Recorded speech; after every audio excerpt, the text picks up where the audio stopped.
কোরআনের যে মুসল্লির পরিচয়, এই মুসল্লির পরিচয়টা আমাদের সমাজে তুলে ধরা হয় না। আমাদের সমাজের মধ্যে যারা ধর্মীয় যাজক তাহারা এই মুসল্লির 8 গুণকে মুমিনের গুণ বলে না। মুমিনের গুণ 6টা, মুমিনের গুণ 6টা। যিনি মুমিন তিনি ইমাম, আর যিনি মুসল্লি তিনি হচ্ছে ইমামের অনুসারী। ইমাম সেই হয় রসুলে, রসুল যিনি তিনি ইমাম হন, ইমাম যিনি তিনি রসুল হন। এবং এই ইমামের গুণ 6টি, 8টা ইমামের গুণ না, 8টি হইল মুসল্লির গুণ আর 6টি হইল ইমামের গুণ। আমি ইমামের গুণ এর পরের এপিসোডে বলবো, এর পরের আলোচনায়। এখন আপনি একটু খেয়াল করেন, মুসল্লির সাথে কার সম্পর্ক? রসুলের। মুসল্লির সাথে কিসের সম্পর্ক? সর্বক্ষণ দায়েমি সলাতে, সর্বক্ষণ সলাতের সম্পর্ক। এখন আপনি মুসল্লির সাথে সম্পর্ক কিসের? যে মুসল্লি সবসময় কিয়ামত দিবসকে সত্য বলিয়া মানিয়া লয়। কিয়ামত এবং সত্য এই দুইটার সম্পর্ক হইল মুসল্লির সাথে। এবং মুসল্লির সাথে সম্পর্ক হচ্ছে মুসল্লি রবের আযাব সম্পর্কে ভীতু থাকে। রবের আযাব সম্পর্কে, আযাবের সাথে মুসল্লির একটা সম্পর্ক আছে। এবং মুসল্লির সাথে সম্পর্ক যে মুসল্লি তার লজ্জা স্থানকে হেফাজত করবে। এবং মুসল্লির সাথে সম্পর্ক মুসল্লি আমানত এবং ওয়াদা রক্ষা করবে। আমানত এবং ওয়াদার সাথে মুসল্লির সম্পর্ক। এবং 7 নাম্বার হইল মুসল্লি সে সত্য সাক্ষী দিবে, সাক্ষ্যদানে অটল থাকবে, মিথ্যা সাক্ষী মুসল্লি দেবে না। এবং 8 নাম্বার হইল মুসল্লি তার সলাতকে হেফাজত করবে। আপনি একটু খেয়াল করেন, কোরআন থেকে বলছি, 70 নম্বর সূরা মাআরিজের 23 নম্বর আয়াত থেকে 34 নম্বর আয়াত পর্যন্ত মুসল্লির 8টি গুণ বর্ণনা করা আছে। স্বয়ং রাহমাতাল লিল আলামিন রব্বুল আলামিনের তরফ থেকে বর্ণনা করা। এটা কোনো মৌলানা মুহাদ্দিস মুফতি মুফাসসির অন্য কাহারও কিতাব থেকে বলতেছি না। এখন কথা হইল, আমি এই কোরআন গবেষণা করে দেখলাম যে মুসল্লি হওয়ার যে 8টি গুণ, তার সাথে আপনার সম্পর্ক, মুসল্লি সর্বক্ষণ সলাতি, মুসল্লি সে সাক্ষ্যদানে অটল, মুসল্লি সে আপনার নিজের মালের মধ্যে অন্যের হক জানে, মুসল্লি সে কিয়ামত দিবস সম্পর্কে, কিয়ামত দিবস সত্য এটা মাইনা লয়, মুসল্লি সে তার লজ্জা স্থানকে হেফাজত করে, মুসল্লি আমানত রক্ষা করে, মুসল্লি সলাতকে হেফাজত করে, এইগুলার। কিন্তু আপনি দেখেন কোরআনের মধ্যে কিন্তু এটি পাওয়া যায় না যে মুসল্লির সাথে টুপির কোনো সম্পর্ক আছে। মুসল্লির সাথে টুপির সম্পর্ক না। টুপি মুসল্লির গুণ এটা না যে মুসল্লির মাথায় অবশ্যই টুপি থাকতে হবে, এটা কিন্তু মুসল্লির গুণ না। মুসল্লির মাথায় অবশ্যই টুপি থাকতে হবে, এটা মুসল্লির গুণ নয়। মুসল্লির গুণ কি? অবশ্যই 8টা গুণ মুসল্লির থাকতে হবে। এবং 3টা জিনিস মুসল্লির মধ্যে থাকাই যাবে না। মুসল্লির মধ্যে লোভ থাকা যাবে না, কৃপণতা থাকা যাবে না, এবং অধৈর্য থাকা যাবে না। আবার মুসল্লির মধ্যে যে জিনিসটা থাকতে হবে, অবশ্যই মুসল্লি সর্বক্ষণ সলাতে থাকবে এবং মুসল্লি সে লজ্জা স্থান হেফাজত করবে। মুসল্লি সত্য, ইয়াউমুল আখিরাত দিবসকে সত্য বলিয়া মাইনা নিব। মুসল্লি সে তার লজ্জা স্থান হেফাজত করব। মুসল্লি সাক্ষ্যদানে অটল, মুসল্লি আমানত ওয়াদা রক্ষা করবে, মুসল্লি সলাত হেফাজত করবে। মুসল্লি হইতে গেলে টুপি মাথায় থাকতে হবে, কোনো শর্ত কোরআনে নাই। কিন্তু কোরআনে শর্ত আছে, মুসল্লি অবশ্যই সত্য সাক্ষী দেবে, অবশ্যই মুসল্লি সে কি করবে? আমানত এবং ওয়াদা রক্ষা করবে, অবশ্যই মুসল্লি সবসময় সলাতের উপর অবস্থান করবে, অবশ্যই মুসল্লি তার লজ্জা স্থান হেফাজত করবে। মুসল্লির সাথে দাড়ি থাকতে হবে, এটা কোনো শর্ত কোরআনে নাই। মুসল্লির সাথে পাঞ্জাবি থাকতে হবে, পাঞ্জাবির সম্পর্ক মুসল্লির সাথে না, পায়জামার সম্পর্ক মুসল্লির সাথে না, দাড়ির সম্পর্ক মুসল্লির সাথে না, টুপির সম্পর্ক মুসল্লির সাথে না, এবং পাগড়ির সম্পর্ক মুসল্লির সাথে না, মেসকের সম্পর্ক মুসল্লির সাথে না। এমন নয় যে যার দাড়ি নাই, যে ব্যক্তির দাড়ি নাই, যে ব্যক্তির মাথায় টুপি নাই, যে ব্যক্তির শরীরে পাঞ্জাবি নাই, সেই ব্যক্তি মুসল্লি হইতে পারবে না, এই রকম কোনো কথা সারা কোরআনের কোথাও নাই। কারণ সলাৎ কোরআনের বিষয়, কোরআন মাজিদের বিষয়, মুসল্লি কোরআন মাজিদের বিষয়। এই থেকে এবং সলাৎ কিভাবে করবেন, দায়মি সলাৎ প্রয়োগ পদ্ধতি সব বইলা দিছে কোরআনে।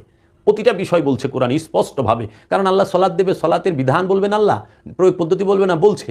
এখন এই সলাৎ আবার 2 প্রকার, একটি ওয়াক্তি সলাৎ, একটি দায়মি সলাৎ। ওয়াক্তি সলাতের কথাটা হাদিস শরীফে আছে, দায়মি সলাতের কথাটা কোরআনুল মাজিদে আছে। এবং ওয়াক্তি এবং দায়মি সলাতের মধ্যে একটা বিশাল পার্থক্য আছে। ওয়াক্তি সলাৎ এবং দায়মি সলাৎ এই দুইটার মধ্যে আসমান জমিন একটা তফাত আছে। কারণ ওয়াক্তি সালাত সবাই শরীক করতে পারে, দায়মি সালাত সবাই করতে পারে না। দায়মি সালাত যারা করে তারা সকল পাপ থেকে বিরত থাকে। ওয়াক্তি সালাত যারা করে অধিকাংশ মানুষ পাপের সাথে যুক্ত হয়ে ওয়াক্তি সালাত করতে পারে।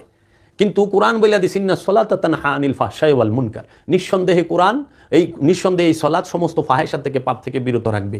তাই মুসল্লির সাথে দাড়ি, টুপি, জুব্বা, পাগড়ি, পায়জামা, টাকনুর উপরে কাপড়, এগুলোর কোনো সম্পর্ক নাই। মুসল্লির সাথে সম্পর্ক হইল মুসল্লি অবশ্যই সর্বক্ষণ সলাতে থাকবে এবং মুসল্লি অবশ্যই তার মালের মধ্যে অন্যের অধিকার জানে, মুসল্লি অবশ্যই কিয়ামত দিবসকে সত্য বলে ঈমান রাখবে মনে প্রাণে, মুসল্লি অবশ্যই তার লজ্জা স্থানকে হেফাজত করবে, মুসল্লি অবশ্যই সত্য সাক্ষী দিবে, সাক্ষ্যদানে অটল থাকবে, মুসল্লি অবশ্যই আমানত ওয়াদা রক্ষা করবে, মুসল্লি অবশ্যই তার সালাতকে হেফাজত করবে। এই সাথে হলেও সম্পর্ক। এখন যে ভাইয়েরা দাড়ি রাখেন নাই, মুছ রাখেন নাই, হ্যাঁ মাথায় টুপিও দেন না, তারা কখনোই এইটা ভাইবেন না যে আপনি মুসল্লি নন। অবশ্যই আপনার মধ্যে যদি কোরআনে বর্ণিত মুসল্লির 8টা গুণ অবস্থান করে, 8টা গুণ আপনার স্বভাব চরিত্র এবং কলবের মধ্যে থাকে, অবশ্যই আপনি মুসলমান। আর যে ব্যক্তির মাথায় টুপি আছে, মুখে দাঁড়িয়ে আছে, শরীরে পাঞ্জাবি আছে, পায়জামা আছে, মাথায় পাগড়িও আছে, লেবাস পুরাটা আছে, কিন্তু মুসল্লির 8টা গুণের একটা গুণও তার মধ্যে নাই, অথবা 8টা গুণের একটা গুণের কমতি আছে, সে নিজে মুসল্লি নয়। মুসল্লির সাথে লেবাসের কোনো সম্পর্ক নাই। মুসল্লির সাথে সম্পর্ক হইল কোরআনুল মাজিদে বর্ণিত যে 8 গুণ সেইটার। এখন মুসল্লির মধ্যে লেবাস থাকে, কিন্তু লেবাসের ভিতরে মুসল্লি থাকে না। খুব খেয়াল করেন, মুসল্লি সে লেবাস নিতে পারে, মুসল্লি সে দাড়ি রাখতে পারে, মুসল্লি সে টুপি পরতে পারে, মুসল্লি সে পাগড়ি পরতে পারে, মুসল্লি সে পাঞ্জাবি পরতে পারে, মুসল্লি সে পায়জামা পরতে পারে, মুসল্লি সে টাকনোর উপরে কাপড় পরবো, ঠিক আছে। কিন্তু মুসল্লির মধ্যে এই লেবাসগুলো থাকে, কিন্তু ওই লেবাসটার ভিতরে কিন্তু সবসময় মুসল্লি থাকে না। যার প্রমাণ আমরা এই বিগত সেপ্টেম্বর মাসের 29 তারিখ রাতে দেখেছি, ইমাম সাহেবের মধ্যেও মুসল্লির গুণ নাই, মুসল্লির মধ্যেও মুসল্লির গুণ নাই। দেখেন, তৈয়ব খানের মাথায় টুপি আছে, তৈয়ব খানের গালে বড় বড় দাড়ি আছে, মুখে দাড়ি আছে বড় বড়, তৈয়ব খানের শরীরে পাঞ্জাবি আছে, তৈয়ব খান এবং মসজিদের ইমাম সাহেবের শরীরে আলী গফরান খান টিপুর শরীরে লেবাসের কোনো কমতি নাই, লম্বা টুপি, লম্বা দাড়ি, লম্বা জুব্বা, মাথায় পাগড়ি সব আছে। কিন্তু মুসল্লির কোরআনে বর্ণিত যে 8টা গুণ, এর মধ্যে একটাও নাই, এর মধ্যে একটাও নেই। আপনি একটু খেয়াল করে দেখবেন, 29শে সেপ্টেম্বর মাওলানা শাহ সুফি সৈয়দ মাওলানা কাজী আফসারউদ্দিন আল জাহাঙ্গীরের মাজারে যে হামলা করেছেন, এবং সারা বাংলাদেশে যতগুলো মাজারে অলি আল্লাহর মাজারে হামলা করা হয়েছে, এই লেবাসদারি, পাগড়ি, টুপি, জুব্বা এবং মুখে দাড়ি রেখে যারা উপস্থিত হয়েছেন, তাদের মধ্যে মুসল্লির একটা গুণ আছে নাকি? খুঁজা দেখবেন নাই। তারা উগ্র, তারা অস্থির, তারা ধৈর্যশীল নয়, চঞ্চল, এবং তারা লুবি। আসছে দিনের দাওয়াত দিবার জন্য, লয়ে গেছে আমার মুরগ চুরি ফিরে, আসছে দিনের দাওয়াত দিবার জন্য লয়ে গেছে আমার ফ্যান চুরি করে, আসছে দিনের দাওয়াত দিবার জন্য বস্তা বড় আলু, পিঁয়াজ, আদা, রসুন, হলুদ, মরিচ সব চুরি করে লয়ে গেছে। আসছে দিনের দাওয়াত দিবার লেগে মেহমান বাইরে মোটরসাইকেল রাখছে, ওটা আগুন ধরাই দিছে। আসছে দিনের দাওয়াত দিবার লেগে আসছে কুমড়ের মধ্যে ছুরি, রামদা, কুড়াল, চাপাটি সব গুঞ্জা লয়ে আইছে। আসছে দিনের দাওয়াত দিবার লেগে নারীর উপরে হামলা, শিশুর উপরে হামলা, মজলুমের উপরে হামলা, বৃদ্ধ মানুষের উপরে হামলা, আঘাত। আসছে এরা মুসল্লি, এরা আবার এশার নামাজ পড়ে আসছে জামাতের সাথে। এশার নামাজ তৈবুর রহমান খান, আলী গফরান খান টিপু, মসজিদের ইমাম সাইদুর রহমান, এরা সবাই নামাজ পড়া আপনারা দেখবেন সব মুসল্লিরা আসছেন। কিন্তু কোরআনে বর্ণিত মুসল্লির 8 গুণের 1 গুণও তার মধ্যে নাই। কারণ মুসল্লি কখনোই গভীর রাত 10:15 থেকে নিয়ে রাত 2টা পর্যন্ত কোনো ব্যক্তির বাড়িতে হামলা করতে পারে, কোরআন, হাদিস, এজমা, কিয়াস, মান্তিক কোনোখান থেকে আপনি দেখাইতে পারবেন না যে মুসল্লি আরেকটা মানুষ, আরেকজন মুসলমানের, আরেকজন আলেমের, আরেকজন কামেল অলির বাড়িতে হামলা করতে পারে। নাই, মুসল্লি মানুষকে হত্যা করতে পারে, হত্যার নিয়ত রাখে, জীবনেও না। এটা মুসল্লির গুণই না। তাহলে তারা কেমন মুসল্লি হইল? মুসল্লির কোনো গুণ তাদের মধ্যে আমরা কোরআন থেকে দেখতে পাই না। এখন আমরা মনে করি সাধারণ মানুষ যারা, যাদের কোরআনের জ্ঞান কম, যাদের দর্শনের জ্ঞান কম, তারা মনে করেন যে হ্যাঁ হ্যাঁ আমি মুসল্লি হইতে গেলে আমার লম্বা দাড়ি রাখতে হইব, মাথায় টুপি পরতে হইব, পাঞ্জাবি পরতে হইব, মেসক এবং পাগড়ি, পায়জামা টাকনুর উপরে পড়তে হবে, আমি কিন্তু অনেক বড় মুসল্লি। আসলে মুসল্লি না, মুসল্লির মতো দেখায়, কিন্তু মুসল্লি না সে। কারণ যে মুসল্লি সে কখনো পাগড়ি, পাঞ্জাবি, পায়জামা পইরা ঘুষ খাইতে পারে না, মাথায় টুপি দিয়া ঘুষ খাইতে পারবে না। মুসল্লি হইছে, কিন্তু সে সুদের কারবার করে, দাড়ি লম্বা, একের আজান দিলে জামাতে শহীদ নামাজ পড়ে, কিন্তু বড় ভাই ঘুষ খায়, ছোট ভাইয়ের নামে জায়গা কিনে। এই যে মুসল্লি, মুসল্লি কি করে? আপনি সম্পদ জমা করে দুনিয়ার জায়গা জমি কিনে 10টা 12টা বাড়ি করছেন। আপনি এই সূরা মারিজেরই যদি আপনি 22 নম্বর, আপনি সূরা মারিজের 16, 17, 18 নম্বর আয়াতটি পড়েন, দেখেন জাহান্নামে কাদেরকে চামড়া ঝলসাইয়া দিব, জাহান্নামের মধ্যে চামড়া খসাইয়া দিব কাদেরকে? যাহারা, এই 17 নম্বর আয়াত সূরা মারিজের বলতেছে, তাহাকে ডাকে যে পৃষ্ঠ প্রদর্শন করে, মানে আল্লাহ রসুল থেকে যে আল্লাহ রসুলকে পিঠ দেখায় সে, এবং জাহান্নাম তাকেই চামড়া খসাইয়া দিব যে আল্লাহ রসুলের থেকে মুখ ফিরাইয়া লয়, এবং জাহান্নাম চামড়া খসাইয়া দিব তাকে যে সম্পদ জমা করে সুতরাং সংরক্ষিত করে, সম্পদ জমা করে এবং সংরক্ষণ করে গুইনা বাইসা রাখে, তারে জাহান্নাম চামড়া খসাইয়া দিবে।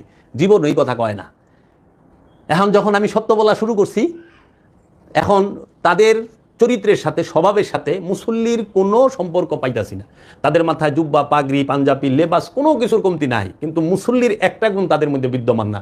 তাদের দ্বারা তাদের লজ্জাস্থান হেফাজত নয়। না হইলে আলী গফরান খান টিপু চাকুলিয়া বড় পঞ্চায়েত জামে মসজিদের মধ্যে দাঁড়ায়া আমার বাড়িতে আমার মা বোন যারা ছিলেন তাদেরকে একটা কুরুচিপূর্ণ শব্দ উচ্চারণ করছে।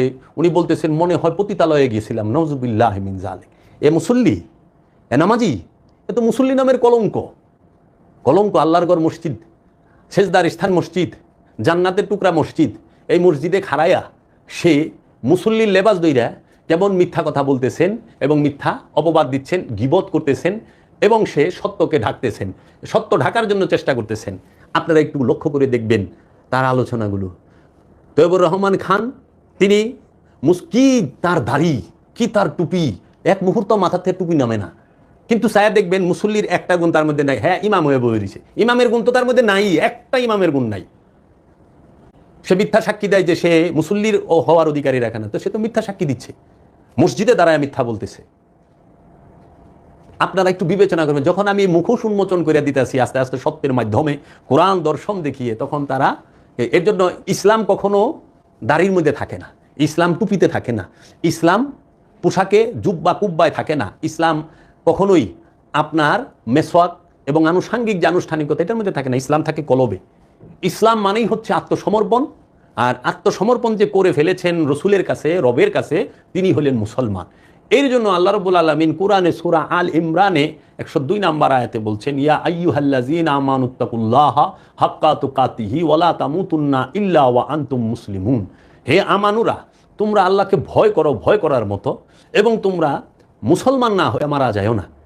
আল্লাহ কিন্তু স্পষ্ট হুকুম করছেন, রসুল স্পষ্ট আদেশ দিচ্ছেন, হুকুম দিচ্ছেন, মুসলমান হইয়া মারা যাইতে হবে। সেই মুসলমান কখনোই সুন্নতে খাতনার মুসলমান না, সেই মুসলমান কখনোই জন্মগত মুসলমান না, যে মুসলিম পরিবারে জন্মাইলে আমার মুসলমান।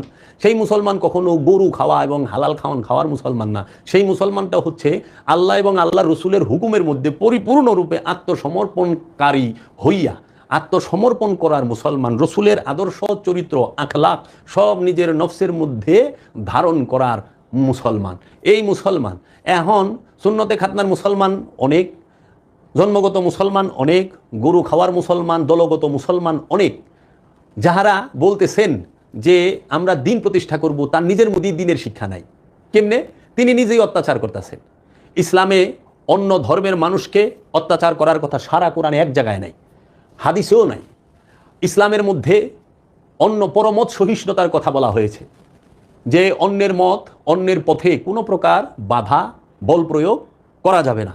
কিন্তু আমরা দেখতে পাচ্ছি, আমরা কখনো কি করি, মন্দিরে পাহারা দেই, আবার আমাদের রাজনীতিটা শেষ হয়ে গেলে ওই মন্দিরেই যায় এরা ভাঙ্গে, আগুন দেয়। তাহলে এটা তো হচ্ছে না।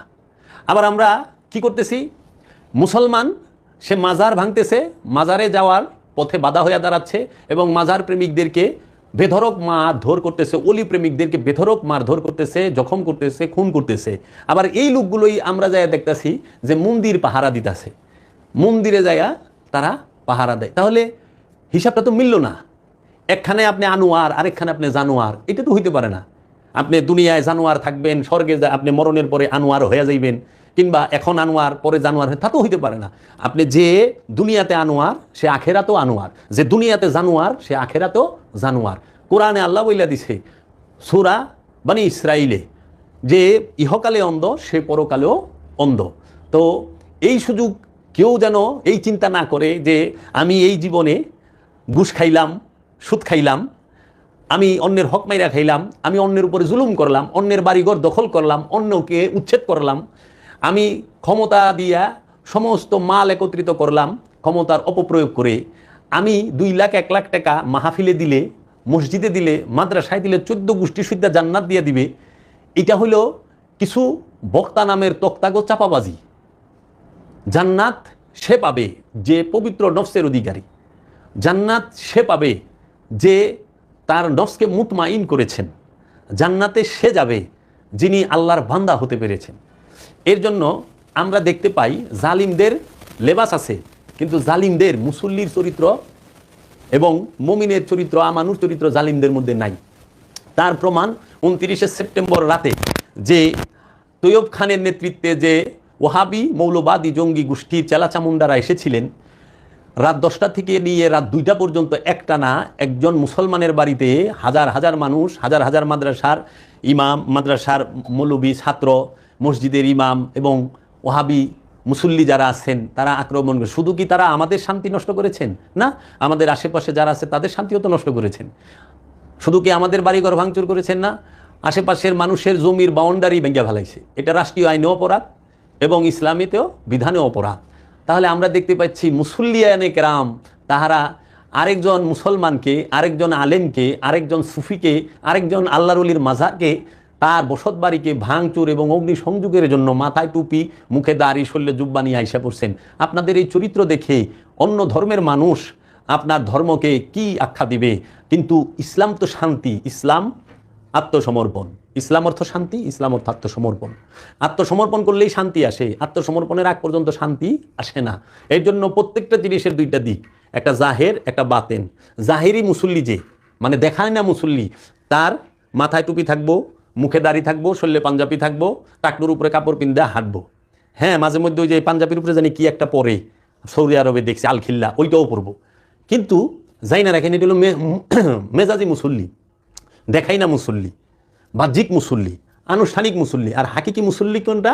হাকিকি মুসল্লি দাড়ি না থাক, কিন্তু হাকিকি মুসল্লি মিথ্যা সাক্ষী দেয় না, কিন্তু সে মুসল্লি। হাকিকি মুসল্লিকে যে আমানত এবং ওয়াদা রক্ষা করে, হ্যাঁ দাড়ি নাই, টুপি নাই, পাঞ্জাবি নাই, কিচ্ছু নাই, কিন্তু সে আমানত এবং ওয়াদা রক্ষা করে, সেই মুসল্লি।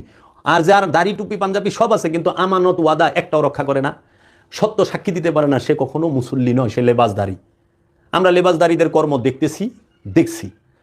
আমরা কখনো কাহারও বাড়িতে হামলা করতে যাই নাই। আমাদের মধ্যে রসুলের আদর্শ আছে। আমরা যারা সুফি মতে অলি আল্লাহর প্রেমিক, আল্লাহর অলিরা কখনোই, আল্লাহর অলির প্রেমিকরা কখনোই কাহারও বাড়িতে আগুন দিতে যায় না, কাহারও বাড়িতে যায় মারামারি করে না, কাউকেও তারা বল প্রয়োগ করে না, ভিক্ষাও করে না।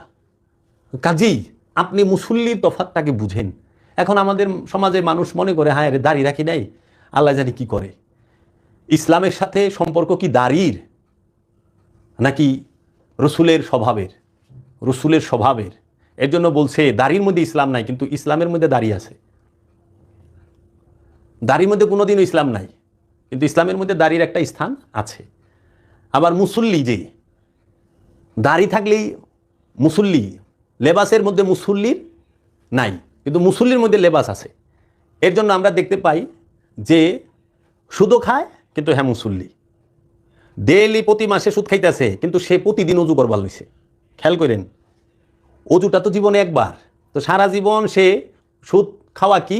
আল্লাহ রসুল হাদিসে বলছে যে সুদ খায় সে তার আপন মায়ের সাথে জিনা করে। নাউজুবিল্লাহ।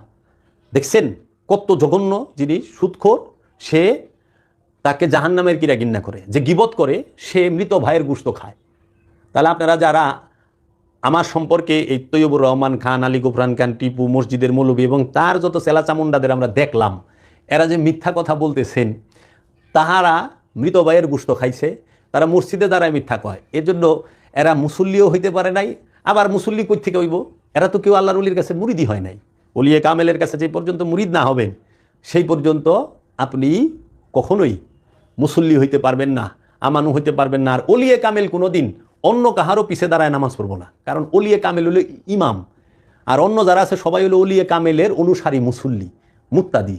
তাহলে মুক্তাদি ইমামের সামনে দাঁড়ায় কেমনে? মুসল্লি ইমামের সামনে দাঁড়ায় কেমনে? আমরা দেখি তৈয়বুর রহমান খানের নামের আগে লাগায় শাহ সুফিয়া পীরে কামেল, কিন্তু হ্যাঁ নামাজ পড়ে মাদ্রাসা পাস করা মৌলভী সাহেবের পিছে। হইল? জীবনেও না। ওলিয়ে কামেল কোনোদিন একজন আরবি জানা মানুষের পিছনে যায় দাঁড়াবে না, কারণ ওলিয়ে কামেল যিনি, তিনি সত্যদ্রষ্টা, তিনি সত্যদ্রষ্টা, তিনি আত্মপরিচয় প্রাপ্ত, তিনি রবের পরিচয় প্রাপ্ত। তাই আমরা দেখতে পাই আমাদের এই সমাজে মুসল্লির লেবাস দইরা ওজনে কম দিচ্ছে। দোকানে যাইবেন, ওজনে কম। জিনিসপত্র কিনবেন, মূল্য মজুদ কইরা বৃদ্ধি করিয়া দিছে। জিনিস আছে কিন্তু বলবে যে জিনিস শর্ট, দাম বাইরে গেছে গা। আচ্ছা, আপনি যাবেন 1 কেজি মাছ কিনবেন, 1000 গ্রামে 1 কেজি, ওনারা আপনার 900 গ্রাম ধরাই দিব, 100 গ্রাম কম দিয়ে দিব। আপনি যাবেন মরিচের গুঁড়া কিনতে, মরিচের গুঁড়ার লগে কাঠের গুঁড়া মিলাই দিব, ভুসি মিলাই দিব। হলুদের গুঁড়ার লগে কাঠের গুঁড়া মিলাই দিব, মানে সব। কিন্তু সে লেবাসে একদম মাঝে মধ্যে পাগড়িও থাকে। আমার এখানে এরকম অনেক মুসল্লি আছে, আজান দিলে দৌড়ায় জায়গা, কিন্তু দোকানে কোনো আসল মাল নাই, ভেজাল মাল। আচ্ছা, ভেজাল মাল আপনি বেচেন, ভেজাল দামে বেচবেন, ভেজাল মালের 2 নাম্বার মালের 2 নাম্বার দাম, কিন্তু মাল বেচেন 2 নাম্বার, দাম রাখেন 1 নাম্বার। এটা তো জুলুম। 2 নাম্বার মালের 1 নাম্বার দাম রাখতে পারবেন না, কিনে কেজির মাপে, বেচে 80-র মাপে, শেরের মাপে। এই যে চুরি, এটি কি মুসল্লির গুণ? সারা জীবন নামাজ পড়লে কি মুসল্লি হইতে পারবেন না? মানুষকে দেখাচ্ছেন। এই জন্য বলতেছে কি, লোক দেখানো নামাজি সে ওয়াইল নামক দুজকে যাইব। এর জন্য মুসল্লি হইতে গেলে কি করতে হবে? সর্বপ্রথম আপনাকে কি, অন্যের হক মারা থেকে বিরত থাকতে হবে, মিথ্যা কথা বলা থেকে বিরত থাকতে হবে, অন্যের উপরে অত্যাচার জুলুম করা থেকে বিরত থাকতে হবে, অন্যের সম্পদ মাইরা খাওয়া থেকে বিরত থাকতে হবে, ঘুষ খাওয়া থেকে বিরত থাকতে হবে, সুদ খাওয়া থেকে বিরত থাকতে হবে, এবং আপনি যে কোনো প্রকার কামাচার, জেনা থেকে বিরত থাকতে হবে। আপনার এই যে যাবতীয় জীবন চলার ক্ষেত্রে, জীবনযাপনের ক্ষেত্রে সব জায়গায় শুদ্ধ চিন্তা, শুদ্ধ বুদ্ধি, শুদ্ধ সমস্ত কর্ম করতে হবে। এই মিথ্যা, বানোয়াট, গুজব, গিবত, বইনের হক মারা, ভাইয়ের হক মারা, ভাইস্তার হক মারা, বাগনার হক মারা, এবং আপনি প্রতিবেশীকে জুলুম করবেন বা নিজের সালের পানি মানুষের বাড়িতে ফালাইবেন, সেটা হইতে পারে না। এর জন্য মুসল্লির গুণ আগে খেয়াল করেন। আপনি কি মুসল্লি হতে পেরেছেন? এই কথা শুনে রাগ করেন না, শুধরানোর চেষ্টা করেন। আমি কোরআন বলছি, আমি আয়াত নাম্বার বলে দিয়েছি, সূরার নাম বলে দিয়েছি। আমি ইমামের গুণ বলবো। ইমামের গুণ বললে তো দেখবেন ইমামই পাওয়া মুশকিল। এর জন্য ইমামও 2 প্রকার। একটা ইমাম হচ্ছে আরবি ভাষা জানা ইমাম, আরেকটা হচ্ছে নফসের ইমাম। আল্লাহ কোরআনে বলছেন, কিয়ামত দিবসে আমি প্রত্যেক ব্যক্তিকে তার ইমাম সহ ডাকবো। এখন কিয়ামত দিবসে যদি আমারে, আমার বায়েগো ইমাম সহ আল্লাহ ডাকে, মনে করেন আমাগো মসজিদের ইমাম রে সহ, যে আসো, তা আমরাই তো মামলা খাড়া করাই দিই। মাল্লা গো কি, আমাগো বাড়িঘর ভাঙ্গা চুইরা ইমাম সাহেব আগুন দিয়া আমাগো বাড়িঘর থেকে আমরা যেন ওইখানে বসবাস না করতে পারি, সেই ব্যবস্থা করে আমাগো বাড়িঘর থেকে ইমাম সাহেব তারানের লেগা জান জীবন দিয়ে চেষ্টা করছে, আবার যাই একটা মামলাও করছে। আল্লাহ রাব্বুল আলামিন ইমাম সাহেবের কি করবেন? আমার তো মনে হয় কিয়ামত দিবসে ইমাম সাহেব, আমার যদি এই মসজিদের ইমাম আমার ইমাম কট খায়া যাইব, হুনি বিচার কি মুসল্লির হইব না ইমামের হইব? এর জন্য উনি কখনো আমার ইমাম না। আমার ইমাম হচ্ছে আমার আপন মুর্শেদ, ওলিয়ে কামেল, যিনি আমার সম্মুখ গুরু, যিনি আমার রসুল, যিনি আমার রহমাত লিল আলামিন, তিনি। এই জন্য আপনারা ইমামও চিনেন, মুসল্লিও চিনেন, সলাৎ কি সেটা জানেন। সলাৎ 2 প্রকার, একটি হাকিকি, একটি মেজাজি, একটি রূপক, একটি আসল, একটি ওয়াক্তি, একটি দায়মি। আমার সালাত নিয়ে কোনো মতভেদ নাই। আমার কথা হচ্ছে, যদি কেউ দায়মি সলাৎকে অস্বীকার করে, তখন তাকে দায়মি সলাৎ সম্পর্কে মেসেজ দেওয়া। আপনি 5 ওয়াক্ত নামাজ পড়েন, অবশ্যই পড়বেন। 5 ওয়াক্ত নামাজের পরে যদি আপনি শুদ্ধ হইতে পারেন, আল্লাহ প্রাপ্ত হন, আমার তো সমস্যা নাই। কিন্তু আপনি ভুলেও 5 ওয়াক্ত নামাজি যিনি মুসল্লি এবং যিনি 5 ওয়াক্ত নামাজের ইমাম সাহেব, তিনি কিন্তু এইটা বললেন না যে ওলি আল্লাহরা নামাজ পড়ে না, ওলি আল্লাহরা দায়মি সালাত করে, ওলি আল্লাহর অনুসারীরা দায়মি সালাত করে। কারণ দায়মি সালাতের কথা কোরআনে আছে। দায়মি সালাত আল্লাহর রসুল শিক্ষা দিয়েছেন, দায়মি সালাত আওলাদের রসুলগণ আমাদেরকে শিক্ষা দিয়েছেন, দায়মি সালাত সাহাবাই কেরাম করেছেন, এবং দায়মি সালাত পৃথিবীর বুকে যত ওলি আল্লাহ আছেন তারা সবাই করেছেন, এবং দায়মি সালাত আমরা নিজেরাও করি। দায়মি সালাত ছাড়া কেউই আল্লাহর ওলি হইতে পারে না। দায়মি সালাত ছাড়া কেউই তার নফসকে শুদ্ধ করতে পারে না। দায়মি সালাত ছাড়া সে পাপ থেকে বিরত থাকতে পারে না। এর জন্য দায়মি সালাত সম্পর্কে কোরআন থেকে জানার চেষ্টা করুন, এবং আপনাদের প্রতি আহ্বান রইল, দায়মি সালাত সম্পর্কে আমার মুর্শিদ কিবলা কাবা একটি বৃহৎ মোটা কিতাব লিখেছেন। সেই কিতাবটির নাম নিম্নবে চিত্তদাহ সুফিবাদ সার্বজনীন। ওই কিতাবের মধ্যে, মোটা কিতাব, সেই কিতাবের মধ্যে একটি চ্যাপ্টারই আছে সলাৎ সম্পর্কে। সলাতের যে কোরআনের 82টি আয়াত ওই কিতাবে তুলে ধরেছে। এই বইটার মধ্যে আছে এই যে কোরআনের দৃষ্টিতে নামাজ 82 বার। এই কিতাবটা আপনারা পড়েন। শাহ সুফি সদরুদ্দিন আহমদ চিশতির কেবলাও সালাত এবং মসজিদ দর্শন কিতাবটি পড়েন, এবং আল কুরআনুল মাজিদ আপনারা পুরোপুরি পড়েন, এবং হাদিস থেকে আপনারা পড়েছেন ওয়াক্তির কথা। এখন একটু কোরআন থেকে দায়মি সলাতের কথাটা পড়েন। যদি না বুঝতে পারেন আমাদের কাছে আসবেন, আমরা দায়মি সলাত সম্পর্কে আরও স্পষ্টভাবে আপনাদেরকে জানিয়ে দেব, বুঝিয়ে দেব। তাই লেবাসদারি মুসল্লি হইতে সাবধান। আর মুসল্লির জন্য লেবাস জরুরি না, কিন্তু লেবাসের জন্য মুসল্লি জরুরি। এখন মানুষ লেবাসটাকেই মুসল্লি মনে করতেছে, কিন্তু লেবাসটা মুসল্লি না, পোশাকটা মুসল্লি না, স্বভাবটা হলো মুসল্লি। এজন্য মুসল্লির স্বভাবে আপনি স্বভাবান্বিত হন, মুসল্লির স্বভাব নিজের মধ্যে ধারণ করেন, মুসল্লির লেবাস ধারণ করেন না। মুসল্লির লেবাস ধারণ করছেন, করেন চুরি, কাজ হবে না। রব্বুল আলামিন বলতেছেন, আমি আমার রূহ হইতে রূহ ফুঁকে দিলাম। এই জগতে আল্লাহ রাব্বুল আলামিন আদম সন্তানদেরকে পাঠিয়েছেন একটিমাত্র উদ্দেশ্যে। সেই উদ্দেশ্যটি হলো আদম সন্তান কি এই দুনিয়ার মায়ায় পড়ে, এবং এই আল্লাহ দুনিয়া বানাইছেন মায়া দিয়া, আর পৃথিবী বানাইছেন সৌন্দর্য দিয়া। দুনিয়ার মায়ায় পড়ে এবং পৃথিবীর সৌন্দর্যে দেখে এই আদম সন্তান কি আল্লাহ রাব্বুল আলামিনকে ভুলে যায়, নাকি এই মায়া এবং সৌন্দর্যকে উপেক্ষা করে এটাকে সে নিচে রেখে রব্বুল আলামিনকে সবচেয়ে বেশি ভালোবেসে তার জাতে পাকের মধ্যে মিলেমিশে একাকার হয়ে যেতে চায়? এই উদ্দেশ্যে আল্লাহ রাব্বুল আলামিন আদম সন্তানকে এই পৃথিবীর বুকে পাঠিয়েছেন। এই পৃথিবীর বুকে মানুষ এসে অনেক কিছুই মানুষের দ্বারা ভালো মন্দ ঘটেছে। তো মানুষের মূল লক্ষ্য এবং উদ্দেশ্য কি? মানুষ সে প্রতিটা জাতি ধর্ম বর্ণ নির্বিশেষে প্রতিটা মানুষ কি করবে? প্রতিটা মানুষ সে তাকে যে স্রষ্টা সৃষ্টি করেছেন সেই স্রষ্টাকে পরিচয়টা জানতে হবে তার। সেই স্রষ্টার পরিচয় জানতে গেলে সর্বপ্রথম তার নফস তথা প্রাণ সম্পর্কে জানতে হবে। এই নফস এবং প্রাণ সম্পর্কে জানতে গেলেই তখন তাকে খান্নাসরূপী শয়তান যে নফসের সাথে মিশে আছে তার সম্পর্কে জানতে হবে এবং তাকে নফস থেকে তাড়িয়ে দিতে হবে, অথবা নফসের কাছে আত্মসমর্পণ করাইতে হবে তথা মুসলমান করতে হবে। এখন মানুষের মূল উদ্দেশ্য মানুষ এই পৃথিবীতে আসার মূল উদ্দেশ্য কি? নিজের নফসকে চেনা, নিজেকে জানা। তাই আল্লাহ রাব্বুল আলামিন কুরআনুল মাজিদে আল্লাহ তাকিদ দিয়ে বলতেছেন তানসাউনা আনফুসাকুম, তোমরা তোমাদের নফসকে ভুলিয়া যাও। সূরা মায়েদায় বলতেছেন ইয়া আইয়ুহাল্লাযীনা আমানু আলাইকুম আনফুসাকুম, হে আমানু তুমি তোমার নফসের খবর নাও। এবং আল্লাহর রসুল রাহমাতাল লিল আলামিন হাদিস শরীফে বলেছেন মান আরাফা নফসাহু ফাকাদ আরাফা রাব্বাহু, যে তার নিজের নফসের খবর নিল, কোনো সন্দেহ হয়, নফসের পরিচয় পেল, কোনো সন্দেহ নাই সে তার রবের পরিচয় পেয়ে গেছে। যে তার নফসকে চিনে ফেলেছে, কোনো সন্দেহ নাই সে তার রবকে চিনে ফেলেছে। তো এই নফস এবং নফসের সাথে কলবের মধ্যে অবস্থানকৃত যে খান্নাসরূপী শয়তান, এই বিষয়গুলো সম্পূর্ণ গোপন। এই নফসের রহস্য বড়ই জটিল। তাই আমরা অনেকেই অনেক সময় আমাদের সমাজে বিজ্ঞ জন এবং সাধারণ মানুষ নফস খান্নাসরূপী শয়তান সম্পর্কে তো বুঝেই না, এবং রূহ সম্পর্কে আরও বুঝতে পারে না। রূহ যে রহস্যের ভাণ্ডার, রূহ গোপনেরও গোপন, রহস্যেরও রহস্য, এই রূহ সম্পর্কে জানা নাই। এখন যখন রূহ সম্পর্কে আপনি কোনো ওলিয়ে কামেল, আল্লাহর ওলি, লাহুত রাজ্যের যিনি ওলি, তিনি যখন একজন বিজ্ঞ লোককে বুঝাইতে যায় তখন সে বুঝ না নিয়ে উল্টো সে তার প্রতিক্রিয়া হয়তো প্রকাশ করে। আমরা দেখতে পাই, আমরা শুনেছি এবং পেয়েছি যে এখানে একটি বিশ্ববিখ্যাত দার্শনিকের, বিশ্ববিখ্যাত একজন নোবেলজয়ীর কথা মনে পড়ল। বিশ্ববিখ্যাত নোবেলজয়ী লেখক জর্জ বার্নার্ড শো তিনি একটি কথা বারবার বুঝিয়ে দিয়ে গেছেন, এই বলে যে যাদের আল্লাহ আকাশে থাকে তাদের থেকে দূরে থাকতে চেষ্টা করো, কারণ এরা নিষ্ঠুর এবং ভয়ঙ্কর। এরা যে কোনো নিষ্ঠুর কাজ করতে দ্বিধাবোধ করবে না।